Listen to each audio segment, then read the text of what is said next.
All right, the floor is all yours, David.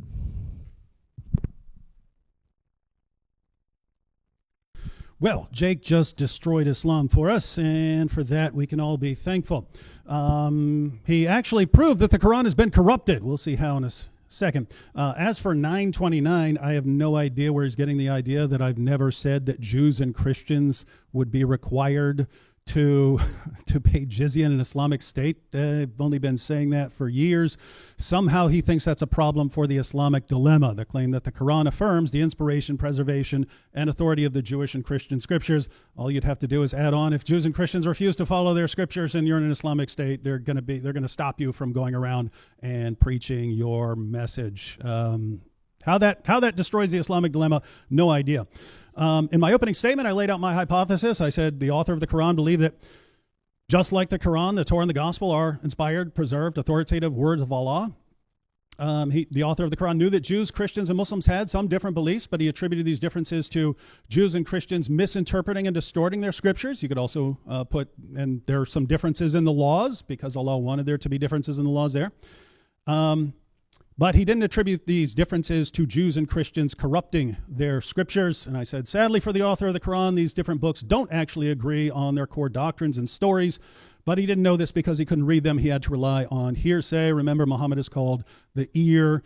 Every time he would recite a new revelation, people would say, these are just tales of the ancients. We've heard this before. We know who he's getting it from. He's getting it from that guy and stuff like that. So anyway, point is, he didn't have access to actual scriptures in front of him. He couldn't read them. Now, Allah says repeatedly in the Quran that he confirms the previous scriptures. We went through a bunch of those verses. Allah gives as his main argument, his main reason for why Jews and Christians should accept Muhammad as a prophet and the Quran is the word of Allah, that the Quran is confirming our scriptures. Apparently because we're not clear on the issue of authority, Allah's words there about confirming our scriptures are borderline meaningless. And so guess what? Jews and Christians have no reason apparently to accept Muhammad because his main reason is that he's affirming our scriptures, and we don't even know what that means apparently. So I say that Allah confirms the inspiration, preservation, and authority of the Jewish and Christian scriptures. Jake pretty much focused on challenging the issue of authority. I'm happy to modify the definition of authority because modifying it does not affect the Islamic dilemma at all. If you want to say dietary restrictions can happen, great, that's fine. Just the Torah is the authority, and so go with the final revelations in the Torah. If the Quran is the authority, then you would not go by abrogated verses, you'd go by the most recent ones. Fine, does not change the Islamic dilemma. You can run the exact same argument and just saying, we'll go with Jake's meaning of authority, whatever he wants.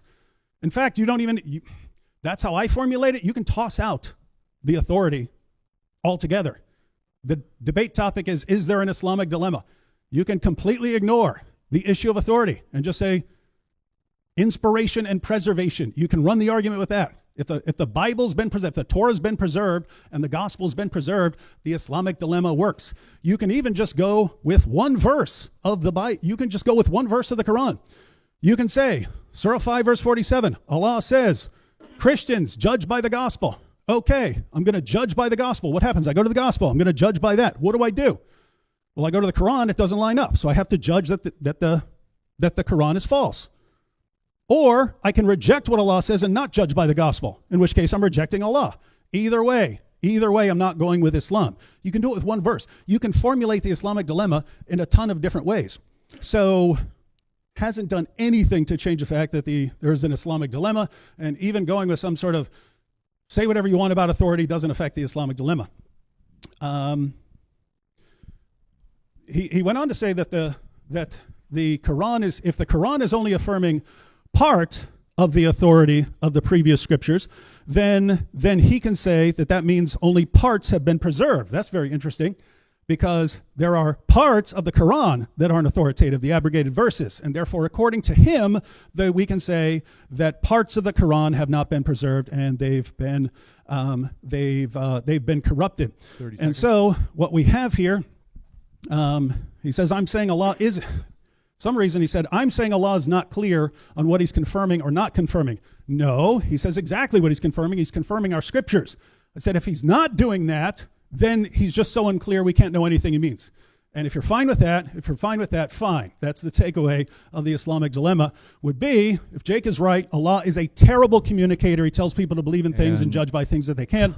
We can't trust anything Allah says. The Quran has been corrupted. Welcome to the Islamic dilemma.